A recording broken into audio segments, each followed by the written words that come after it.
Do you feel the pressure and busyness of the holiday season get heavier and heavier as you get closer to December? If so, you are not alone. So today I'm taking you with me as I do a fast, easy, but satisfying Christmas declutter challenge. I'm gonna share what exactly I get rid of, why, and how you can easily do this too. I struggled in the early years of parenting, and so when Christmas was added on top of that, I just crumbled. So ever since then, I have been pretty hardcore about making sure holidays feel like a holiday and not just like a huge burden of stress and make me want to run away from home. So every year I do 3 simple things to sort of reduce the stress. Number 1, I just try to do as much as I can as early as possible. Very easy, very simple, very classic. Number 2 is I share the workload. I no longer put all of the holiday magic on me. For example, for all of the gifts that we purchase, I have a joint note on our phones that I share with my husband, Scott. It no longer just falls on me to plan it, to budget it, to pick everything up. That is a joint effort now. And lastly, number 3, I do a declutter. I don't spend a ton of time. I don't start any big projects. I just do enough that I feel like our house feels calm and light enough to actually enjoy Christmas. This year, I did it on a weekday when I didn't have a client at all and I knew I could be home alone. And I created a specific goal of decluttering 30 items in 30 minutes. A local friend of mine shared this on Instagram a few weeks before, and I just couldn't get it out of my head, and I knew it would be just the perfect little challenge for before Christmas. And I didn't have an idea of what I wanted to get rid of, but I just wanted 30 things that I knew I wouldn't miss. I ended up printing off a little tracker just because I love tracking my items and I like using something like that. But you can use anything, a scrap of paper, you can put a Post-it note. If you're using a cardboard box, you can just tick it off on the side of the box as you're decluttering things. And then I ended up grabbing a box that we had in the garage to toss everything in as I went. And a reusable bag or a big gift bag, anything like that works great as well. Anything that makes it easier for you and more likely that you're going to succeed. Because in December, I know that my capacity for anything extra is pretty low. So I set my timer and dug in. I ended up starting upstairs in my bedroom. I think my brain just tends to think start up and work my way down, but you just do what works for your brain. I knew there was a book in my bedside table that I had purchased. I think I was going to a conference on the train and I wanted just something light to read on my way there. And so I think I thrifted it for $1.50, but I just could not get into it. It had been staring at me for a few months there and I'd just been avoiding it. So I wasn't gonna miss it. I knew I could let go that easily. A couple of months ago, Scott's parents went to a curling tournament, which makes us sound extremely Canadian.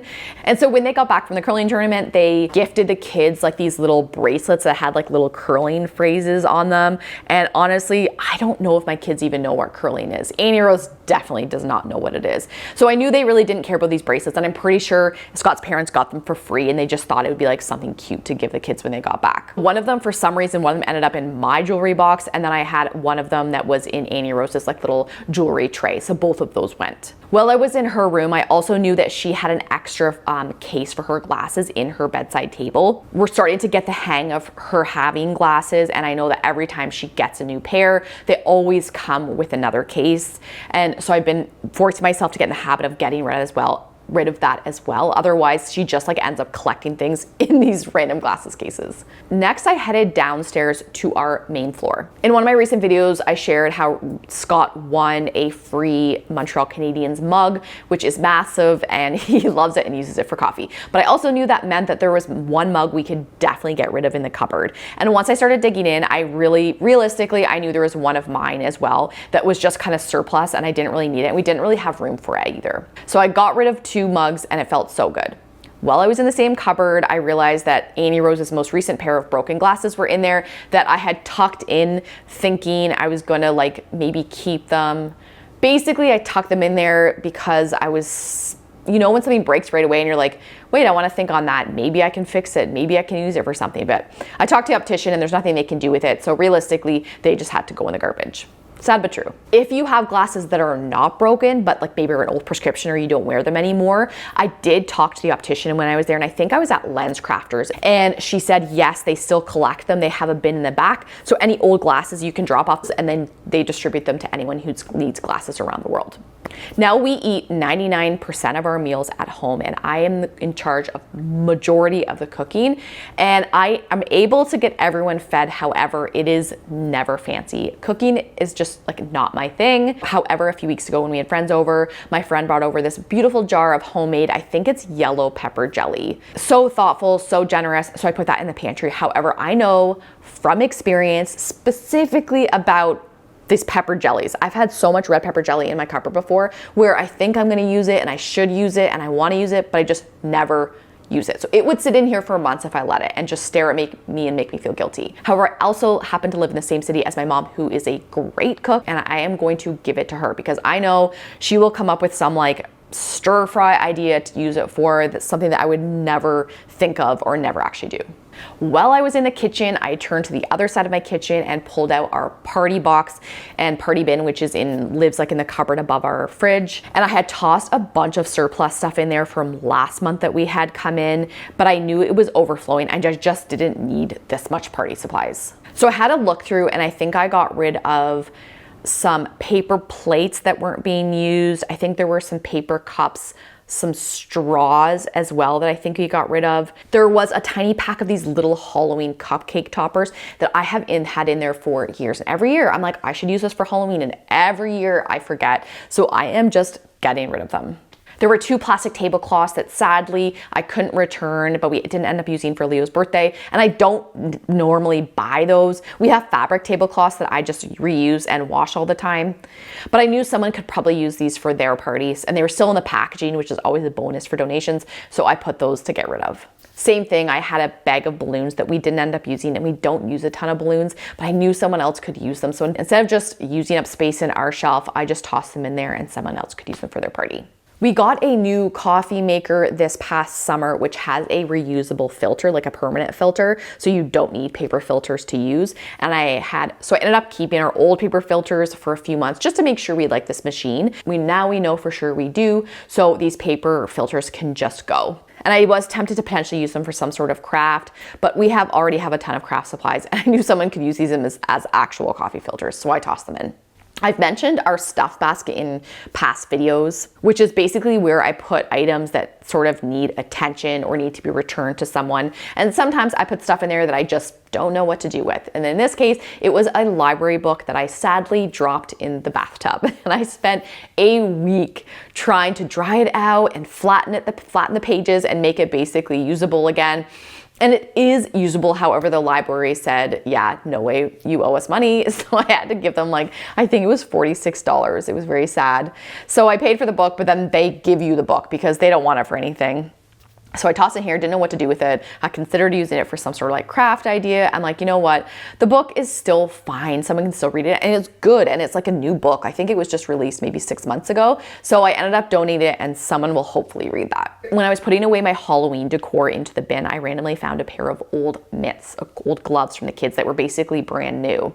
No idea how they got in there. However, I tossed them into our basket with our mitts and hats. And so one morning I said, okay, Leo, here, you can wear these today. And he looked at me as if, Mom, I am never wearing those. So for whatever reason, he didn't like them. Fine, then they're leaving our house. This is an example of something where if I left it in that basket, it would get thrown around all winter. I'd probably lose one. One would get stuck in a backpack. They'd get dropped in a wet puddle or something, and then they would just be useless to everyone. Whereas if Leo's not gonna wear them and Annie Rose isn't gonna wear them, there's 0 point for me to keep them and they're in perfect condition.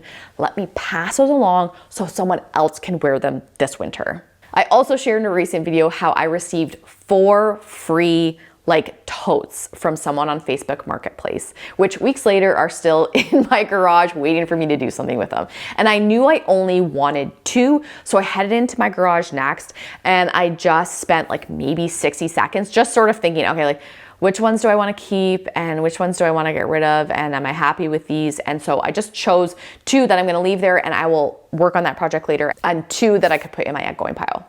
At this point, I think I was around 20 items, but I really wanted to hit those that 30 items. So next I headed down to my basement. In our unfinished laundry area, I had a pile of hand-me-down clothes that I had been given for Annie Rose, and a lot of them I'd already dealt with, but these were items that would take her like many years to grow into.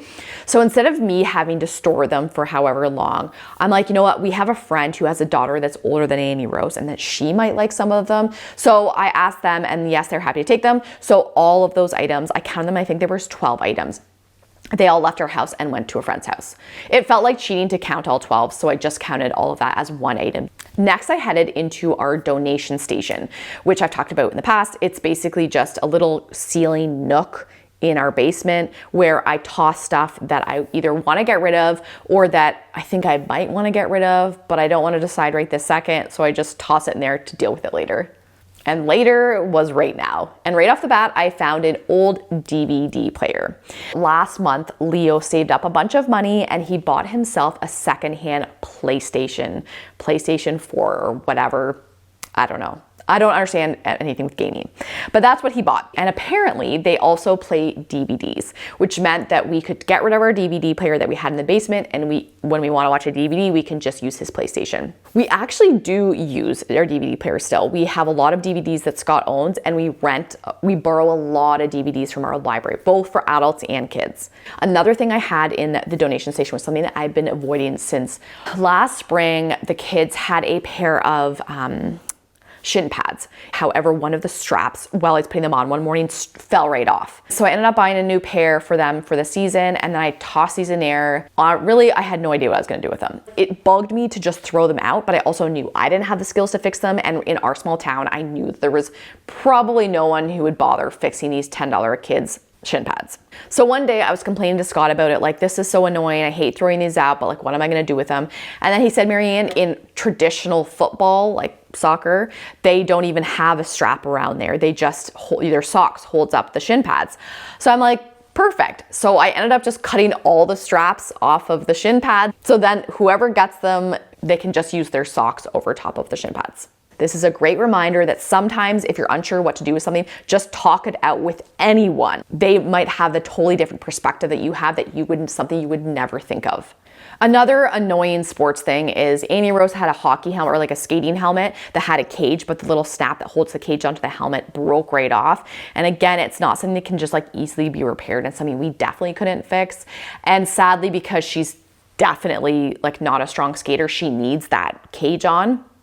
So we ended up getting her a different helmet with the cage. However, this helmet is still fine. You just can't use a cage on it. So we donated it, and another kid who's a great skater and doesn't need a cage can use it. Do you guys keep your journals and agendas or anything like that, or old notebooks? I used to keep mine. However, I found over the years I never reference them. So in this declutter challenge, I got rid of 2 old journals. Like I had this daily journal, which is the exact same one as you can see, because I loved it so much. I bought it twice and I filled it in, and they were both completely full. So those could go. And then I had, I think it was my 2024 like paper agenda. Again, I just don't need to look back at it. So I knew that could just be tossed. Leo had recently bought himself a new stuffed animal, which he knows in our house means you should probably let go of an existing one. And so he had absolutely no issues with that, and got rid of this cute little hedgehog, and he was kind of excited because he loved the idea of another kid potentially getting it for Christmas this year. We also had an old pair of like fake Ugg boots that Annie Rose wore the heck out of the last couple years, but she had just grown out of them. And the last little pile was a pile of 4 of Scott's shirts that I think he must have tossed in here when he did like his winter changeover of clothes. And 2 shirts were in totally fine condition and could definitely be donated, but the other 2 were rough. Like I couldn't even use them for rags. They were so nasty. He should not have been wearing them all summer. So I just ended up tossing those right into the garbage. All right, guys, we did it. 30 items in 30 minutes. Technically more than 30 items. That felt so good to do before the holidays. I think we ended up decorating for Christmas maybe 2 days after this, and it felt so good to have just like extra clear, extra light spaces, and just to make them even feel lighter before I brought all the Christmas totes out and all the Christmas decorations. If you want more pre-Christmas declutter motivation, I will link the video from last year. I did sort of like a Christmas reset last year as well, which I will share right here if you want to watch that. Thank you all so much for watching. Thank you for support. Please give this video a like and share with anyone who you think might like it. I'll see you guys very soon. Bye guys.